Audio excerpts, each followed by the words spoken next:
Coming up next, a UFC flyweight division matchup.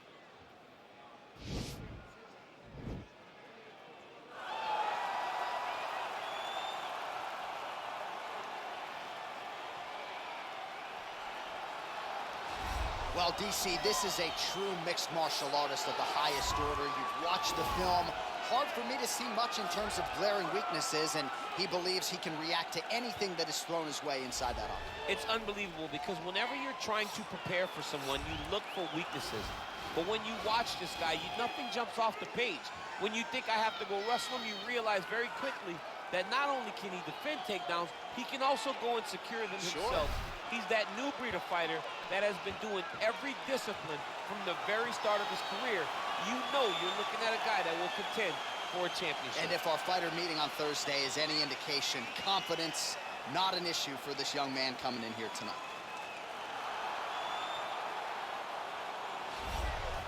All right, well, he's one of the more accomplished strikers in this division. Sprawl and brawl, whatever you want to say, he's going to try to keep this fight standing tonight. It does not matter how he accomplishes it. All he wants to do is be on his feet and at range, hitting you with the beautiful jab, staying away from the grappling exchanges. You don't accomplish all the things that this man has accomplished over the course of his career without understanding distance. He has great distance management, which then in turn allows him to land all these beautiful diverse kicks, spinning back kick, jumping high kicks, so many things he possesses that he will try to use tonight in this fight. Yeah, if this turns into a kickboxing match tonight, most people believe, yeah, his opponent is in a world of trouble.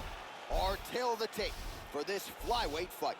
Even matchup here on paper, a lot of similarities across the board, evenly matched when it comes to the numbers. All right, now for the particulars, we go inside the octagon to Bruce Buffer. Ladies and gentlemen, this fight is 3 rounds in the UFC flyweight division. Introducing first, fighting out of the blue corner, a mixed martial artist holding a professional record of 17 wins, 9 losses. He stands 5 feet 9 inches tall, weighing in at 125 pounds.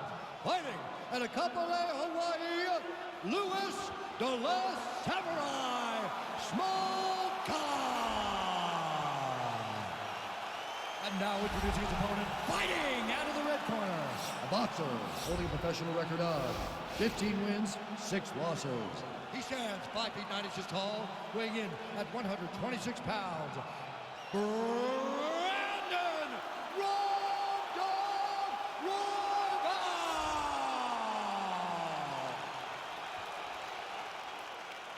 And when the action begins, our referee in charge, Yves Levine. The veteran Yves Levine draws the assignment here. You ready?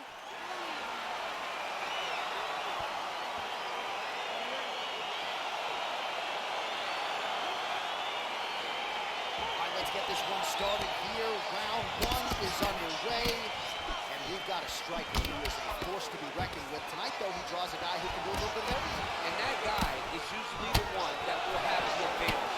But we know what a high-level striker is, and this guy is as high level as we've ever seen in the UFC. Stuffs the takedown there. The hip toss as he takes him down. Now we'll see what he can do with it. Right into side control. He got his foot on the hip, and now he's throwing up a triangle attempt. He's going to try to move his left arm across to get pressure on the choke. Watch triangle, watch triangle.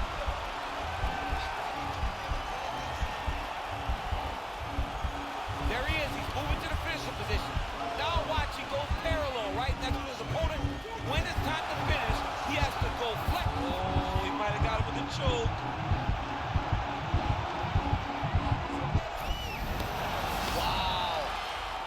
Right into side control here, DC. Biggest difference between half guard and side control? Well, side control to me feels like a little bit less control because now my legs aren't really doing anything anymore. Now I'm controlling you with my upper body. So I've got to be very, very aware. It's still advantageous, but it just seems a little more free-flowing than having something like a half guard. Closed guard here. He's very comfortable here working off of his back, DC. Trying for a submission now.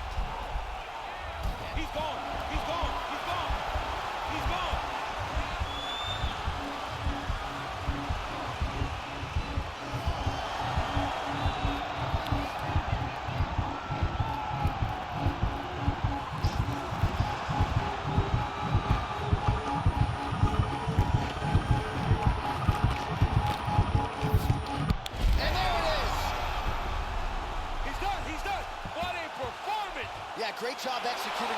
portion of that fight, really strong work. You can see the years of repetitions in the gym to set it up and ultimately get the tap there. Great technique to set up the finish.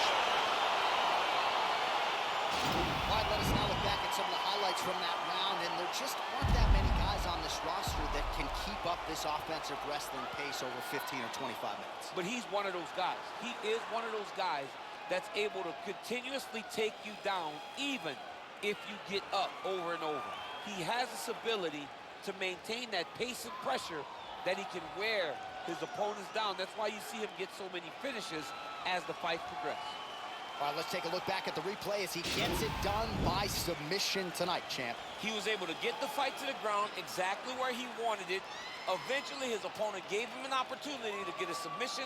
He did that, and he should be very proud of the work he did tonight in the octagon.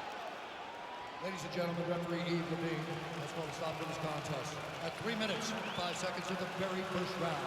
Declaring the winner by tap out due to a go-go plata, Brandon Royval!